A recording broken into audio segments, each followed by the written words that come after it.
Numbers chapter 19.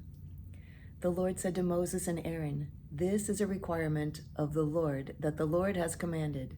Tell the Israelites to bring you a red heifer without defect or blemish, and that has never been under a yoke.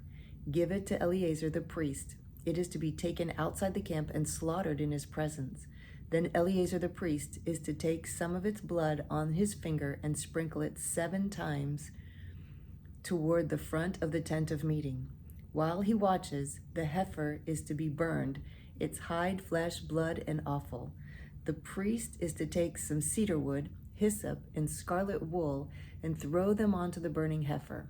After that, the priest must wash his clothes and bathe himself with water. He may then come into the camp, but he will be ceremonially unclean till evening. The man who burns it must also wash his clothes and bathe with water, and he too will be unclean till evening. A man who is clean shall gather up all the ashes of the heifer and put them in a ceremonially clean place outside the camp. They shall be kept by the Israelite community for use in the water of cleansing. It is for purification from sin. The man who gathers up the ashes of the heifer must also wash his clothes, and he too will be unclean till evening.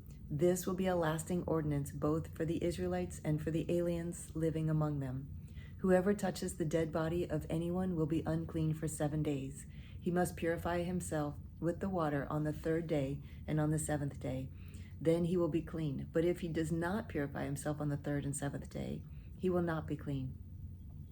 Whoever touches the dead body of anyone and fails to purify himself defiles the Lord's tabernacle. That person must be cut off from Israel. Because the water of cleansing has not been sprinkled on him, he is unclean. His uncleanness remains on him. This is the law that applies when a person dies in a tent. Anyone who enters the tent and anyone who is in it will be unclean for 7 days, and every open container without a lid fastened on it will be unclean.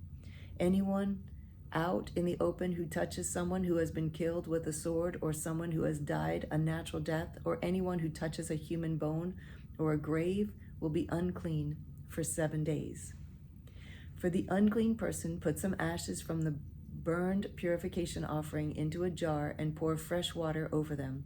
Then a man who is ceremonially clean is to take some hyssop, dip it in the water, and sprinkle the tent and all the furnishings and the people who are there. He must also sprinkle anyone who has touched a human bone or a grave, or someone who has been killed, or someone who has died a natural death. The man who is clean is to sprinkle the unclean person on the 3rd and 7th days, and on the 7th day he is to purify him. The person being cleansed must wash his clothes, bathe with water, and that evening he will be clean.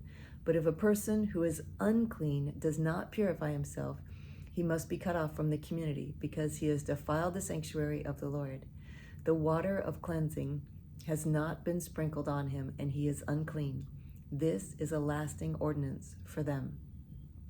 The man who sprinkles the water of cleansing must also wash his clothes, and anyone who touches the water of cleansing will be unclean till evening. Anything that an unclean person touches becomes unclean, and anyone who touches it becomes unclean until evening. Numbers chapter 20. In the 1st month, the whole Israelite community arrived at the desert of Zin, and they stayed at Kadesh. There Miriam died and was buried. Now there was no water for the community, and the people gathered in opposition to Moses and Aaron. They quarreled with Moses and said, "If only we had died with our brothers when our brothers fell dead before the Lord. Why did you bring the Lord's community into this desert, that we and our livestock should die here? Why did you bring us up out of Egypt to this terrible place?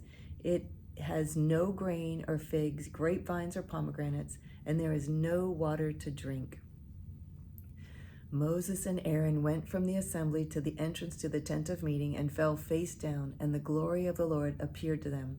The Lord said to Moses, "Take the staff, and you and your brother Aaron gather the assembly together. Speak to that rock before their eyes, and it will pour out its water. You will bring water out of the rock for the community, so they and their livestock can drink." So Moses took the staff from the Lord's presence, just as he commanded him. He and Aaron gathered the assembly together in front of the rock, and Moses said to them, "Listen, you rebels, must we bring you water out of this rock?" Then Moses raised his arm and struck the rock twice with his staff. Water gushed out, and the community and their livestock drank. But the Lord said to Moses and Aaron, "Because you did not trust in me enough to honor me as holy in the sight of the Israelites, you will not bring this community into the land that I give them." These were the waters of Meribah, where the Israelites quarreled with the Lord and where he showed himself holy among them. Moses sent messengers from Kadesh to the king of Edom, saying, "This is what your brother Israel says. You know about the hardships that have come upon us. Our forefathers went down into Egypt, and we lived there many years. The Egyptians mistreated us and our fathers, but when we cried out to the Lord, he heard our cry and sent an angel and brought us up out of Egypt. Now we are here at Kadesh, a town on the edge of your territory. Please let us pass through your country. We will not go through any field or vineyard or drink water from any well. We will travel along the king's highway and not turn to the right or to the left until we passed through your territory." But Edom answered, "You may not pass through here. If you try, we will march out and attack you with the sword." The Israelites replied, "We will go along the main road, and if we or our livestock drink any of your water, we will pay for it. We only want to pass through on foot, nothing else." Again they answered, "You may not pass through." Then Edom came out against them with a large and powerful army. Since Edom refused to let them go through their territory, Israel turned away from them. The whole Israelite community set out from Kadesh and came to Mount Hor. At Mount Hor, near the border of Edom, the Lord said to Moses and Aaron, "Aaron will be gathered to his people. He will not enter the land I give the Israelites because both of you rebelled against my command at the waters of Meribah. Get Aaron and his son Eleazar and take them up Mount Hor. Remove Aaron's garments and put them on his son Eleazar, for Aaron will be gathered to his people. He will die there." Moses did as the Lord commanded. They went up Mount Hor in the sight of the whole Israelite community. Moses removed Aaron's garments and put them on his son Eleazar, and Aaron died there on top of the mountain.